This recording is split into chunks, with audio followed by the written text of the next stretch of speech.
Kemudian nomor 2 perbedaan tidak sama CBC Medal ini open book loh. Anda bisa buka di bagian itu, Anda bisa tuliskan gitu ya. Karena judul sifat bukunya sifat ujiannya buka buku gitu kan. Tinggal dilihat bagian itu Anda tuliskan. Ya.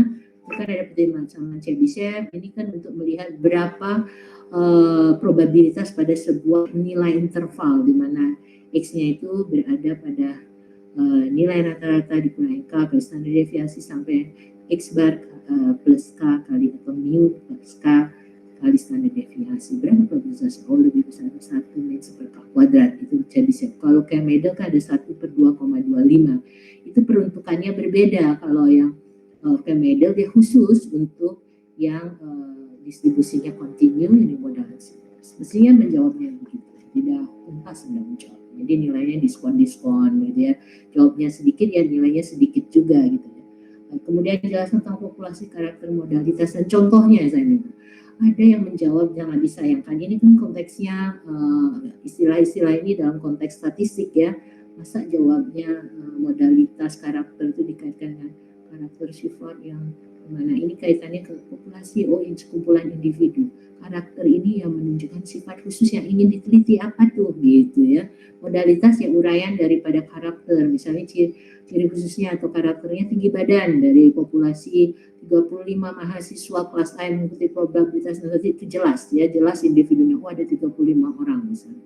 Kemudian ini tinggi badan nih karena modalitasnya disiapkan. Semua mahasiswa itu harus tercover seluruhnya. Misal tinggi badannya dibuat dalam bentuk kelas X 150 cm lebih kecil sama dengan X lebih kecil atau sama dengan 100 lebih kecil dari 160 lebih kecil. Nah itu ada contohkan seperti itu.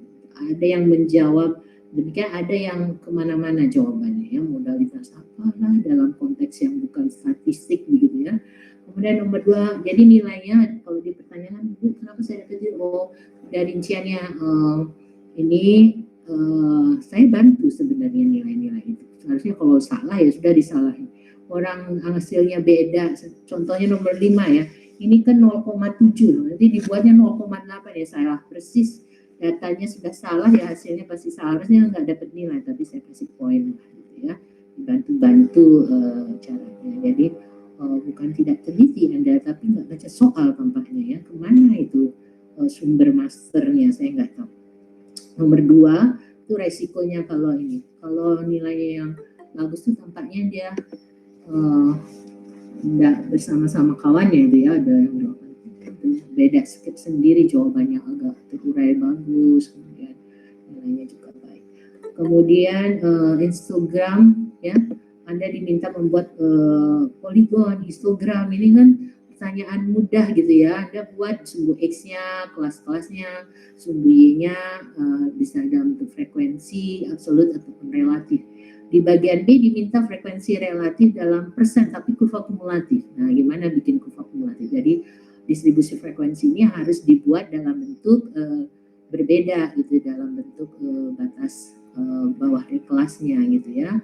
Baru nanti diterjemahkan ke kurva kumulatif naik. Dan sumbu Y-nya itu bukan frekuensi absolut tapi relatif dalam persen lagi ya, dalam persen ya. Berarti kalau dia berapa totalnya dari menaik ya, misalnya 25 ini sama 0 sampai 300 25 per 50 kali 100% gitu ya, dalam persentase udah naik gitu, dalam persentase yang diminta. Kemudian suara saya terdengar dengan baik? Saya masih menjelaskan, mungkin takutnya nggak terdengar Bu. Terdengar Bu. Saya lanjutkan ya, saya agak cepat takut ini 1 jam ini berhenti nih. Nanti minggu depan kita pakai link Zoom-nya. Nanti terakhir saya share link Zoom-nya, kita tidak bisa uji coba, listrik saya mati ya. Nanti aja langsung minggu depan kita coba langsung ke link Zoom yang baru ya, yang seperti UTS tapi kayak kasih linknya yang baru. Berapa persen pemakai dengan waktu lebih kecil 600 detik ini bisa dibaca dari tabel ininya ya, frekuensi kumulatif dalam persennya. Ini ada yang kacau nih, lebih kecil dari 600 detik, lebih kecil dari 1200 detik ya, dicari.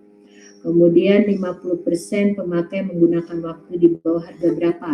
Nah, ini juga berapa persen pemakai dengan waktu lebih kecil 600, berarti kan 25 tambah 10 gitu ya.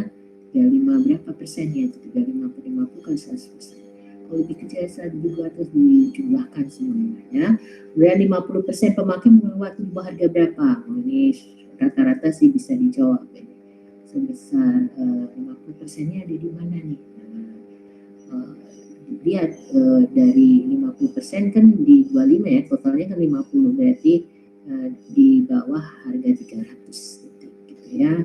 Nah itu ada yang relatif, yang nomor D banyak yang betul, yang salahnya itu gambarnya agak nggak bisa, itu bagian B dan C nya ya. Histogram pun nggak jelas, harusnya kan jelas kotak-kotak yang bersesuaian. Ada juga yang gambar diagram balok begitu ya. Beda histogram itu berdempetan ya. Kalau diagram balok kan agak berjauhan kotak-kotaknya, balok-baloknya.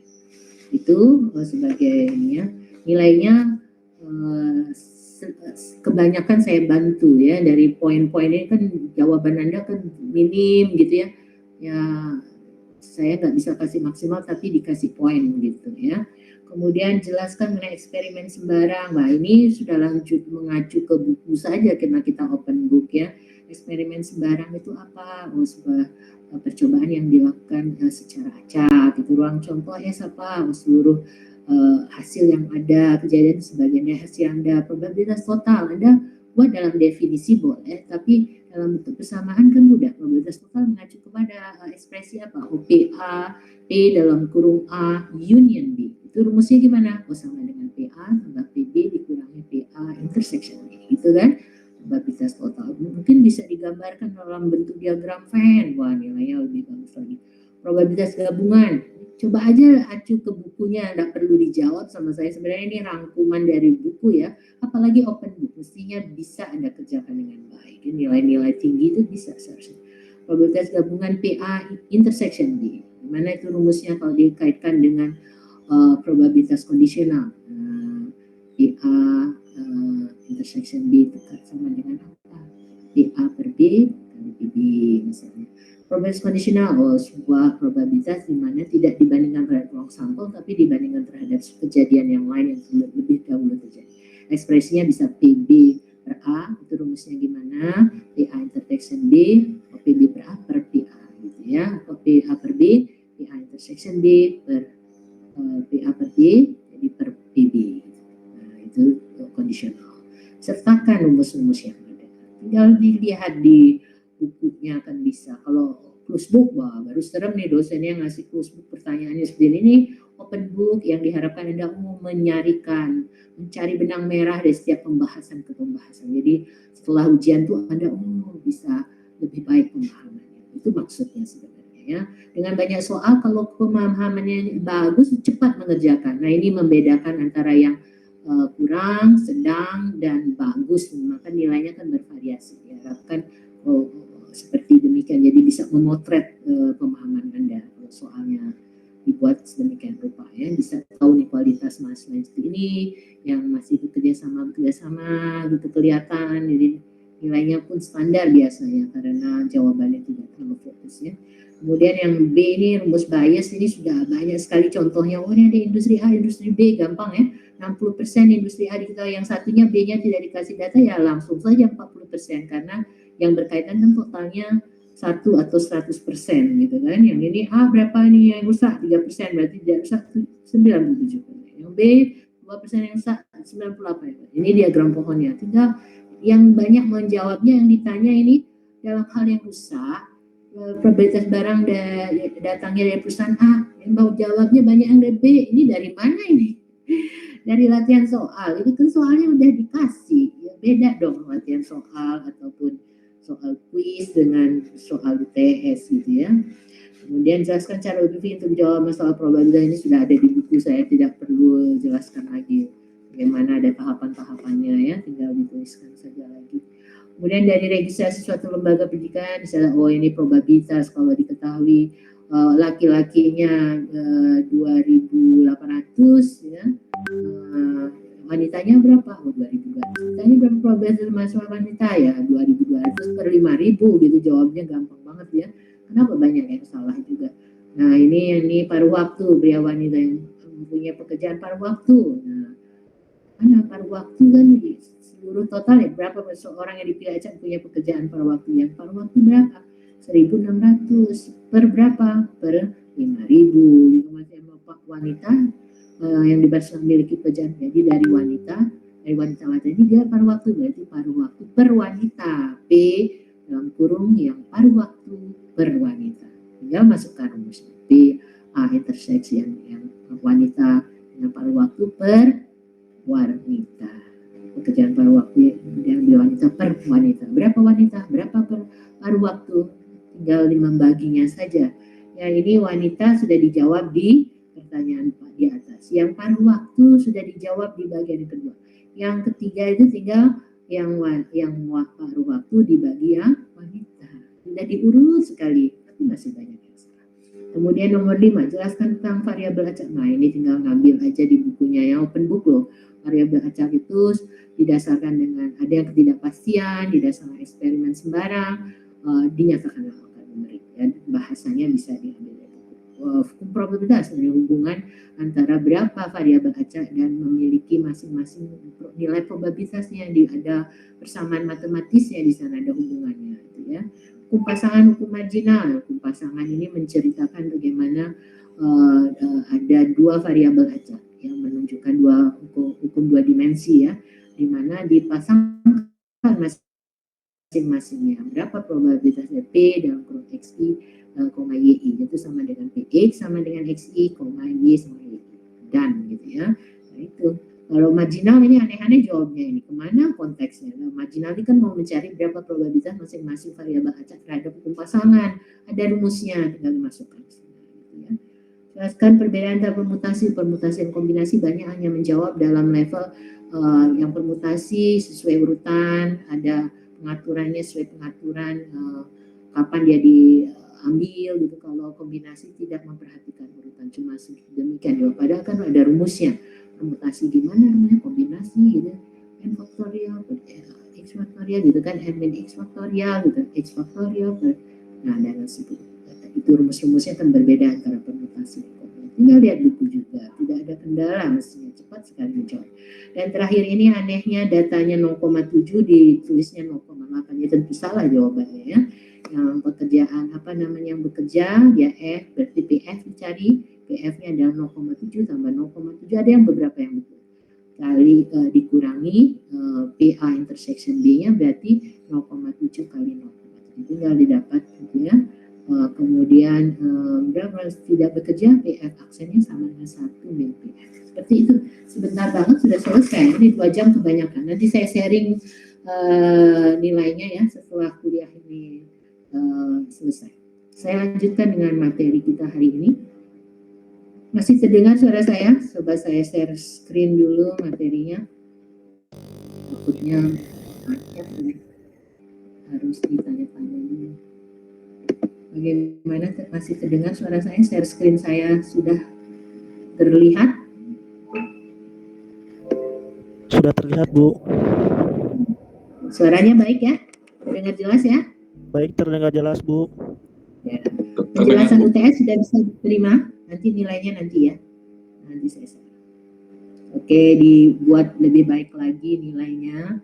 Buat yang sudah baik nilainya bisa ditingkatkan lagi sehingga dapat nilai A nantinya. Tapi jangan lupa ada 20% ya komponennya, kuisnya harus lengkap. Misalnya saya bantu kalau ada kuis sudah, terus ininya juga dikerjakan, tugas-tugasnya itu kan membuat poin Anda mengerjakan, itu sebuah pemahaman juga gitu, saya apresiasi biasanya.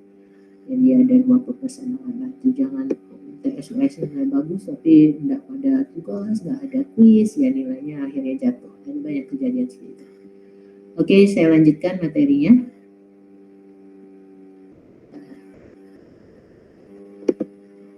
Nah ini ya. Jadi pembahasan hari ini judulnya hukum binomial, Poisson dan hipergeometris. Ini ada 3 hukum probabilitas di mana kesamaannya adalah variabel acaknya diskret. Ya. Yang kontinu masuk ke bagian bab 5. Bab 5 itu hanya membahas hukum normal, salah satu contoh hukum probabilitas dengan variabel acak kontinu. Objektif pedagogi, tujuan pembelajaran untuk materi ini, 1, mengerti dengan variabel Bernoulli. Nanti Anda akan dikenalkan apa itu variabel Bernoulli. Ini adalah variabel acak yang didasarkan atas percobaan Bernoulli yang merupakan hasil penelitian dari Jacques Bernoulli. Ya, nanti kita akan pelajari apa itu. Kemudian mengidentifikasi kondisi penggunaan hukum binomial, Poisson dan hypergeometris. Jadi ketika kita mau menggunakan masing-masing hukum probabilitas ini, mereka masing-masing memiliki satu persyaratan, kondisi tertentu. Jadi harus dipenuhi dulu. Oh kalau demikian keadaannya saya bisa pakai hukum binomial. Oh kalau begini, oh harus pakai Poisson. Oh kalau begini kondisinya, oh harus pakai hypergeometris. Apa itu? Nanti kita akan bahas lagi lebih lanjut ya. Kemudian menguasai persamaan binomial, Poisson dan hypergeometris. Masing-masing hukum probabilitas itu akan dinyatakan dengan sebuah persamaan matematis, masing-masing berbeda. Nah ini namanya menguasai persamaan binomial. Bagaimana persamaan binomialnya? Nanti ada kombinasi nx, p pangkat x, 1 min p pangkat n min x. Nah contohnya persamaan binomial. Poisson lain lagi, p pangkat n lambda pangkat x per x faktorial. Hypergeometris lain lagi. Nah, gitu, seperti itu ya. Kemudian menentukan parameter prinsip dari hukum binomial. Apa parameternya? Poisson dan hypergeometris. Biasanya dibahas di sini nilai harapan matematis dari masing-masing hukum probabilitas dan varians. Ya. Menggunakan dengan benar tabel probabilitas binomial dan Poisson di akhir referensi yang kita punya itu, referensi Bapak Dr. Ngapuli Sinissuka, ada di belakang bukunya itu ada tabel ya, tabelnya macam-macam, ada hukum probabilitas binomial, Poisson, hukum normal, nanti termasuk tabel angka acak yang digunakan untuk mendapatkan contoh-contoh secara acak gitu ya dengan tabel angka. Bagaimana metodenya nanti kita bisa baca melalui tabel-tabel tersebut. Kemudian mengetahui dalam keadaan bagaimana digunakan hukum binomial dan hypergeometris. Tadi kapan dipakai binomial, kapan hypergeometris, nanti akan diperjelas lagi. Mengetahui menurut kondisi penggunaan hukum Poisson didekati hukum Poisson ini bisa didekati dengan hukum binomial, tapi apa yang harus dipenuhi syarat-syaratnya ya, apakah nilai n-nya, nilai n per p-nya, nilai p-nya gitu ya. Kemudian menggunakan hukum yang tunduk pada proses Poisson. Nah, kita akan bahas yang hari ini, kita akan bahas hukum binomial terlebih dahulu. Akhir sesi setelah Google Meet ini selesai, dilanjutkan dengan latihan ya, dengan latihan 2 soal nanti di akhir sesi ini, di akhir bab itu ada nomor 1 dan nomor 2 harus dikerjakan. Oke, kita mulai dulu ya pemahamannya tentang hukum-hukum probabilitas yang penting. Jadi kenapa sih ada hukum-hukum probabilitas? Untuk apa dibuat sulit-sulit gitu, harus dipahami gitu ya. Nah, pentingnya mempelajari hukum tertentu terletak dalam kenyataan bahwa dalam kondisi praktis itu banyak sekali sifat-sifat tertentu dari variabel acak tunduk pada hukum-hukum spesifik. Bila demikian halnya, hukum ini ataupun model probabilitas memungkinkan analisa fluktuasi dari fenomena tertentu, misalnya dengan mengevaluasi probabilitas kejadian ataupun hasil probabilitas. Ini maksudnya adalah dalam hal-hal kondisi praktis, misalnya dalam industri saja ya, bagaimana sebuah produksi yang dibuat sebaik-baiknya tapi masih muncul ada kondisi di mana tiba-tiba produknya itu rusak, ada yang baik gitu, atau tidak sesuai spek ya, harusnya dia bikin diameter dalam batas rentang demikian, ini kalau lebih dari itu ini akan tidak sesuai spek. Nah ini juga muncul sering sekali pengamatannya ya, sehingga ada di sebuah perusahaan atau industri itu namanya quality control, dilihat diuji bagaimana kualitas daripada hasil produksinya. Jadi dilihat tidak seluruh produksi dievaluasi. Bayangkan dalam satu hari misalnya dia mau produksi berapa ribuan produk gitu ya. Nah, masa semuanya harus dicek satu-satu, itu memakan biaya yang cukup besar dan waktu yang luar biasa, sehingga diambil metode-metode statistik dan probabilitas seperti ini ya, dengan mengambil sampelnya, kemudian dievaluasi sampelnya, kemudian diketahui nanti dimuncul kebijakan-kebijakan yang diambil oleh top manajemen. Oh apa nih yang perlu diperbaiki dan lain sebagainya, seperti itu ya.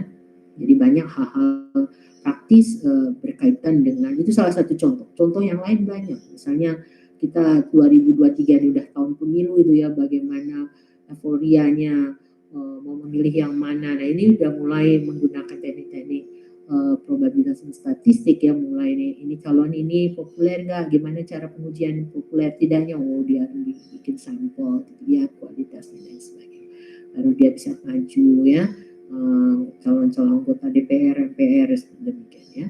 Kemudian ada sejumlah hukum probabilitas, hukum binomial, hukum pergeometri, hukum Poisson, hukum normal. Hukum binomial yang Poisson ada 3 distribusi diskrit, maksudnya variabel acaknya diskrit, dan hukum normal ini variabel acaknya kontinus. Seperti itu. Nanti di bab 5 dibahas. Yang pergeometri dan Poisson akan dibahas minggu depan lanjutannya. Nah, rumus-rumus teori ini, jadi ini dibuat dalam sebuah teori oleh ilmuwan-ilmuwan untuk melihat bagaimana hubungan hal-hal praktis tadi. Dilihat ada kesinambungan, ada keteraturan misalnya. Dibuatlah rumusan-rumusannya dalam bentuk kesamaan-kesamaan matematis tadi dengan persyaratan-persyaratan yang ada, dilihat, dievaluasi sedemikian rupa ya. Nah, ini apa keuntungannya membuat hal-hal tersebut? Satu, pengamatan dari suatu fenomena khusus mungkin diganti oleh persamaan analisis dari rumus ataupun gambar sejumlah parameter. Kemudian penentuan sifat-sifat prinsip, harga rata-rata dan varians ya dilakukan lebih mudah pada persamaan matematis dibandingkan pada daerah pengamatan, juga lebih mudah.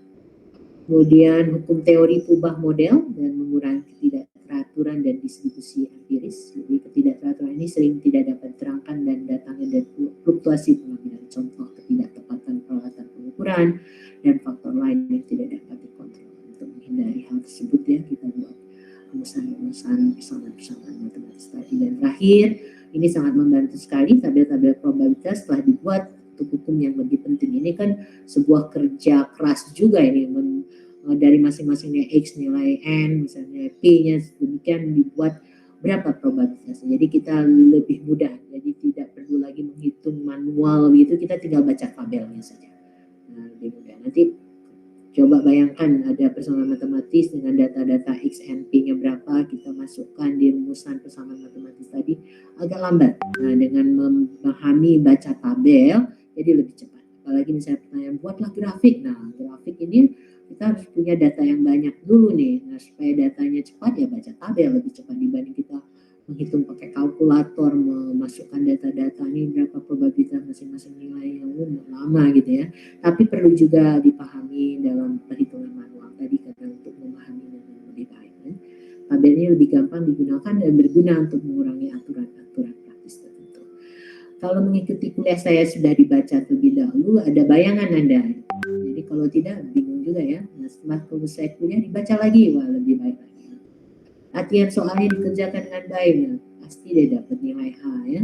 Biasanya gitu, ada korelasi yang kuat dari baik karena kualitas soal-soal dari saya itu biasanya merangkum dari semua apa yang dibahas gitu ya, semuanya sudah dijelaskan. Saya tidak share video karena biar lebih hidup seperti kita ada di kelas gitu ya, walaupun dalam media online seperti ini kita tiap minggunya jadi ada kebaruan, mengevaluasi dari apa-apa yang ada, sehingga walaupun online tapi masih terasa offline gitu ya. Oke, kita pelajari hukum binomial sebenarnya. Kemudian nanti ada Poisson, baru hipergeometris yang akan dibahas dari runutan buku ini. Nah, kita lihat dulu hukum binomial dan percobaan bernoulli. Ini dicatat sebagai judul ini karena hukum binomial itu mengacu ke percobaan Bernoulli. Apa itu percobaan Bernoulli? Ini kerja hasil karya dari Jacques Bernoulli ya, hidup pada abad ke-17 sampai ke-18, 16-15 abad ke-17. Kemudian contohnya, nah ini hukum pertama dari probabilitas yang akan kita pelajari hukum binomial. Digunakan untuk fenomena acak yang diamati memberikan hanya dua kemungkinan, berhasil atau gagal, ya atau tidak, baik atau buruk. Maksudnya begini, jadi ketika kita melakukan eksperimen acak tersebut, hasilnya kalau ini misalnya pelemparan dadu, hasilnya kan ada 6 ya, ada mungkin angka 1 yang muncul, angka 2, ini nggak bisa dimasukkan ke percobaan Bernoulli. Percobaan Bernoulli itu hanya eksperimen acaknya itu hanya ada 2 hasil, ya atau tidak, sukses atau gagal, baik atau buruk. Contohnya misalnya memproduksi misalnya busi, businya nih contoh nomor 2B, bisa bekerja dengan baik atau tidak bekerja. Faktur, transaksinya benar atau salah dikerjakan. Ini apa nih? Komponennya baik atau buruk? Atau Anda ikut ujian, lulus atau tidak? Gitu ya, ada kemungkinan dua hasil. Kalau nembak pacar, ditolak atau diterima? Nah, contohnya begitu. Cuma dua hasil ini baru masuk ke percobaan bermula. Syaratnya seperti itu. Oke, itu dipahami dulu. Kalau ada hal praktis yang mengacu ke yang tadi disebutkan, oh ini bisa nanti dilanjutkan ke hukum binomial. Syaratnya dulu ada percobaan bernoulli. Ya, percobaan bernoulli itu sebuah percobaan acak yang dilakukan yang hanya memiliki dua hasil saja. Oh, bisa dijawab lewat kata-kata iya dan tidak, sukses atau gagal, baik atau buruk gitu ya. Cuma ada dua saja. Nah, variabel Bernoulli tadi suatu variabel acak diskrit mempunyai harga 1 dan 0 dengan probabilitas P dan 1 min P disebut variabel Bernoulli. Ini ya dipahami. Jadi variabel Bernoulli itu nilainya hanya 1 dan 0. Di mana probabilitas masing-masing nilai satunya, probabilitasnya P, 0-nya pasti 1 min P. Seperti itu. Nah, kita contohkan dulu supaya Anda bisa memahami yang namanya percobaan Bernoulli ini ya. Suatu perusahaan mengkhususkan dalam penjualan. Jadi seluruh variabel hukum-hukum probabilitas itu dibuat berdasarkan hal-hal praktis yang muncul, fenomena keseharian gimana nih? Oh, seperti ini dibuat peraturan, dibuat hukumnya, dibuat persamaan matematisnya gitu. Sehingga kalau kita menemui hal-hal tadi, kita bisa olah, kita bisa dapat informasinya dengan mengolah persamaan-persamaan tadi. Tadi kan dijelaskan di awal bagaimana keuntungan dibuatnya hukum-hukum seperti ini. Oke, suatu perusahaan mengkhususkan dalam penjualan melalui katalog dengan menu artikel. Ya, perusahaan harus mengedarkan banyak faktur, akan tetapi sebagian dari faktur-faktur ini salah. Percobaan Bernoulli dan identifikasi dari variabel acak. Di sini kita akan anggap bahwa dalam dokumen perusahaan dipilih dengan acak suatu faktur untuk mengetahui kebenarannya. Percobaan acak ini memberikan dua hasil yang mungkin, faktur yang salah atau faktur yang benar. Ya. Percobaan ini dapat menghasilkan dua hasil yang disebut percobaan Bernoulli. Percobaannya kita sebut dengan percobaan Bernoulli karena ada hasilnya hanya ada dua. Ya. Jika pada masing-masing hasil dari percobaan ini dibuat hubungan dengan harga-harga 1 dan 0, jadi variabel acak itu kan biasanya dinyatakan dalam angka numerik. Itu pertanyaan saya di ujian yang apa ya, komprehensif, yang kualitatif dan ada kuantitatifnya juga. Jadi terangkum, kalau itu sudah dipahami pasti nilainya bagus, pemahamannya oke nih. Atau cuma ngawur setengah-setengah, asal ikut teman saja jawabannya, ya kualitasnya juga kurang gitu ya. Oke, kalau mau nilai bagus ya belajar bagus, nanti nilainya juga bagus. Nah, ini ada variasinya. Variabel acak dinyatakan dalam bentuk numerik di sini 1 bila faktornya salah, misalnya 0 bila faktornya benar. Jadi masing-masingnya punya probabilitas. Yang satu probabilitasnya P, yang 0 1 min P. Itu percobaan Bernoulli ya, hanya ada dua dengan kombinasi seperti itu. Nah, sumbu X-nya dengan variabel acak, sumbu Y-nya berupa probabilitas. Sebenarnya mudah di dalam gambarkannya kalau benar-benar dipahami. Ya, seperti ini kita asosiasikan pada harga-harga yang mungkin, variabel acak Y, probabilitas yang berhubungan dengannya akan dapat hukum probabilitas dari Y. Nah, bentuk distribusi seperti di atas. Bagaimana dengan nilai-nilai parameter masing-masingnya? Kita biasanya nyatakan dia dalam bentuk nilai harapan matematis dan varians ya. Nilai harapan matematis dari variabel acak E disimbolkan dengan E dalam kurung. Rumusnya adalah sigma YI kali PI, di mana PI-nya adalah P sama dengan Y sama dengan Y. Ya, PI sama dengan P probabilitas ketika Y bernilai Y. Pada dalam hal ini suatu variabel Bernoulli didapat Y sama dengan, nah ini masukkan nih, YI-nya bernilai 1, probabilitas yang 1 berapa nilainya? OP kali P ditambah 0. Yang 0 berapa probabilitasnya? 1 min P. 0 kali 1 min P 0 berarti ya. Jadi tinggal P. Jadi nilai rata-rata, nilai harapan matematis bernilai P. Ya, untuk percobaan Bernoulli. Kemudian penentuan varians. Varian gimana rumusnya kalau varian? Varie, misalnya variabel Bernoulli-nya Y gitu ya. Adalah YI, berapa nilai variabel Bernoulli tersebut dikurangi nilai harapan matematisnya, dikuadratkan, dikalikan dengan PI. Nah, masing-masing YI-nya ada 2. YI-nya ada 1 ya, dan ada 0 YI-nya. Dan EY-nya sendiri, EY-nya sudah dihitung. EY-nya ini P nilainya tadi dihitung. Jadi EY-nya diganti dengan P, YI min P kuadrat dikali P. YI-nya nilai 1 dikurangi P dikuadratkan, berapa nilai YI P-nya? P-nya adalah P. Tambah 0, Y yang kedua, YI yang kedua adalah 0, dikurangi P kuadrat. PI-nya untuk 0, 1 mili. Nah, ini berdasarkan penurunan biasa, matematika biasa, kita dapatkan nilainya P kali 1 mili. Jadi ikutin aja sederhana. Jadi EY-nya adalah P, varienya adalah P kali 1. Ini untuk setiap percobaan Bernoulli mendapatkan nilai harapan matematis dan varian seperti itu. Ya. Kita akan masuk ke apa hubungan antara percobaan Bernoulli ini dan distribusi binomial yang kita bahas. Nanti akan muncul hukum binomial. Ya. Nah, itu backgroundnya. Jadi setiap percobaan Bernoulli menjadi dasar dari hukum binomial. Oke, kita lihat di sini. Jadi intinya di sini ada masing-masing percobaan Bernoulli itu adalah kemudian satu. Bagaimana kalau ada n kali percobaan Bernoulli? Misalnya tadi ada tidak hanya satu busi yang dievaluasi rusak atau tidak rusak, tapi ada n busi, bisa 10 busi, bisa 5 busi yang tes atau bisa 20 busi gitu ya. Nah, n kali percobaan Bernoulli masing-masing dites ini dari 10 busi ini. Bagaimana kondisinya gitu ya. Pertama dites, oh ini rusak atau tidak rusak. Yang kedua dites dan seterusnya. N kali percobaan.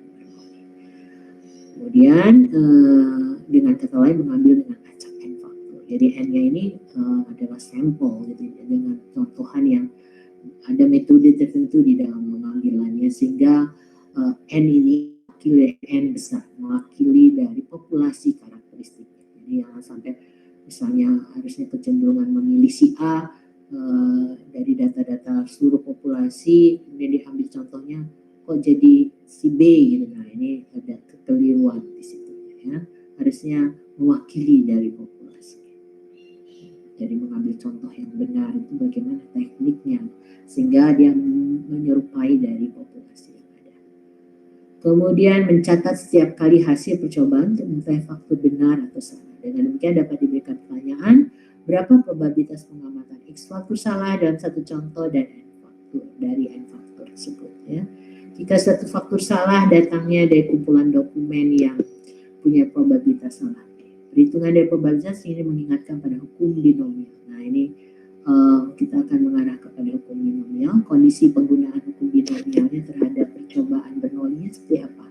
Pertama, hasil dari percobaan hanya ada 2, benar atau salah. Ini yang harus diperhatikan ya.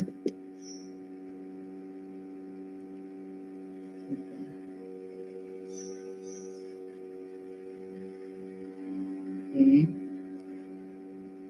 Kemudian diulangi berurutan atau simultan n kali percobaan dan perhatian pada jumlah kali kejadian sukses terjadi dalam n percobaan. Lihat yang susah atau misalnya yang diperhatikan yang rusak nih, berapa busi yang rusak gitu bisa jadi ya.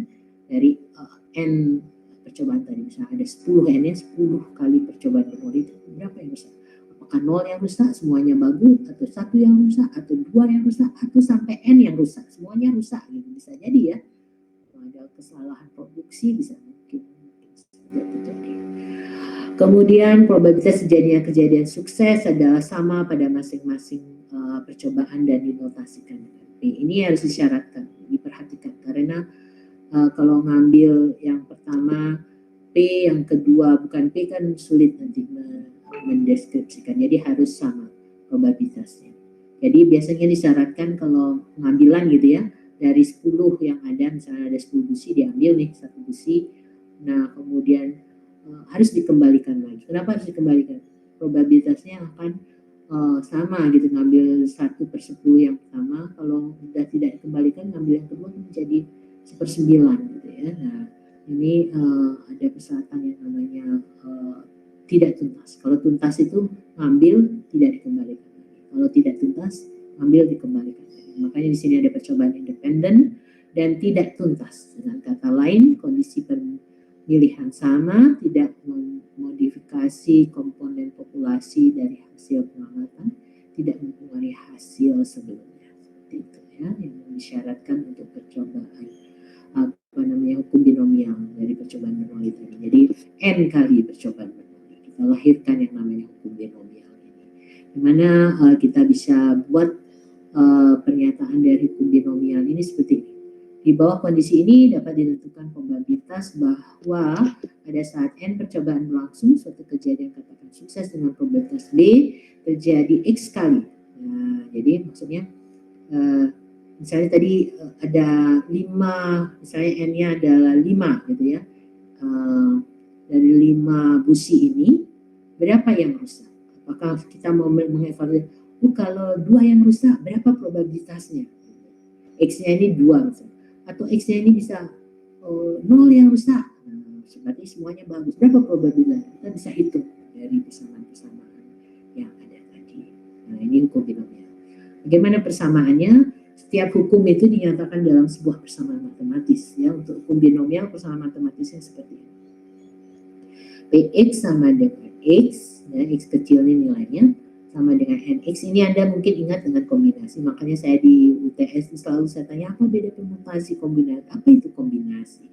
Nah, kombinasi ini kan kalau dengan definisi, dia dalam ini tidak memperlihatkan urutannya. Kalau permutasi rumusnya gimana? Simpulkan Nx seperti ini, atau C dalam kurung N, X, atau Nx dengan kurung yang panjang. Nah, rumusnya dia maksud Nx ini adalah N faktorial. Ini sudah dibahas di bagian sebelumnya ya. Per X faktorial, N min X faktorial. Misalnya N-nya mau dilihat dari 5 contoh, yang rusaknya 2. Berapa probabilitas? Jadi N-nya 5, berarti 5 faktorial, 2 faktorial, per 5 dikurangi 2, jadi 3 faktorial. Maksudnya 5 faktorial itu apa? 5 faktorial itu maksudnya adalah 1 kali 2 kali 3 kali 4 kali 2 faktorial 1 kali 2. 3 faktorial 5 dikurangi 2 3 dari 3 faktorial. Jadi 5 faktorial per 2 faktorial dikali 3 faktorial. Ya. Jadi dikalikan faktorial itu tanda seru itu bacanya faktorial gitu ya.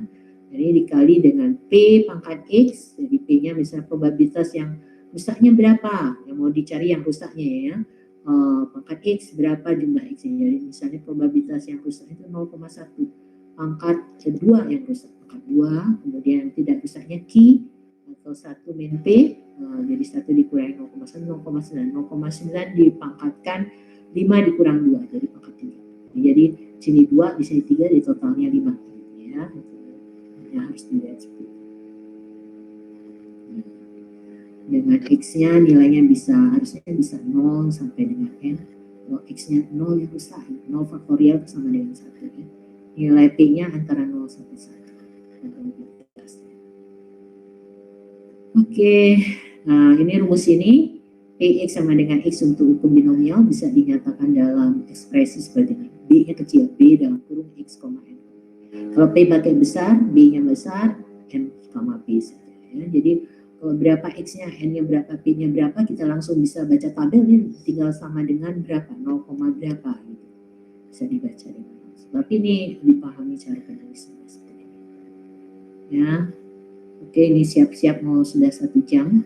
Nanti kita akan lanjutkan dia berupa latihan ya. Kalau nanti menggunakan langsung bisa lebih lama kita gunakan. Tapi daripada tiba-tiba mati. Nah ini dulu dipahami nih, sedikit lagi tambahan. Jadi bila variabel acak diskrit berharga 0, 1 sampai N dan hukum probabilitas seperti di atas disebut variabel acak binomial.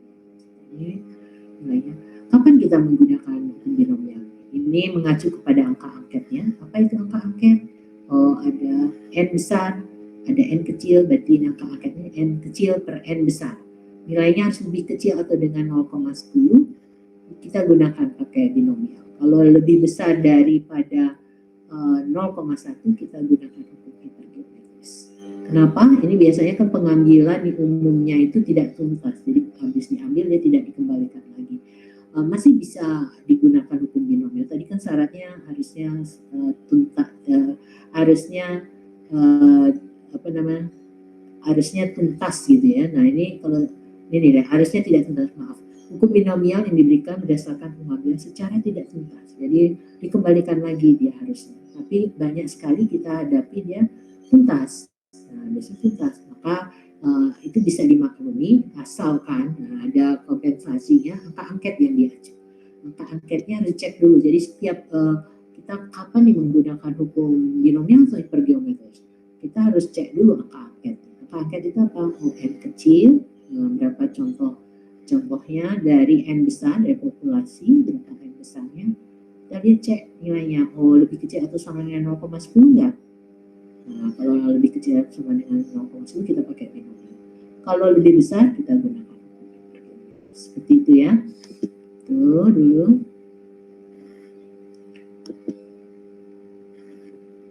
Oke. Ini bentuknya yang lain juga bisa dibuat seperti itu. Notasinya.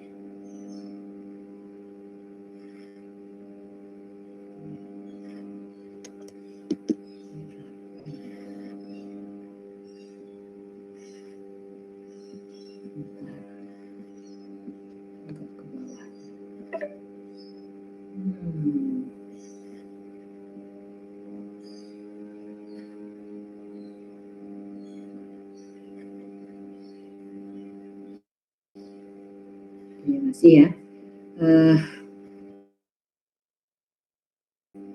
Untuk parameter yang lain nilainya ya seperti nilai rata-rata, harga rata-rata, varian dan standar deviasi untuk hukum binomial ini seperti apa?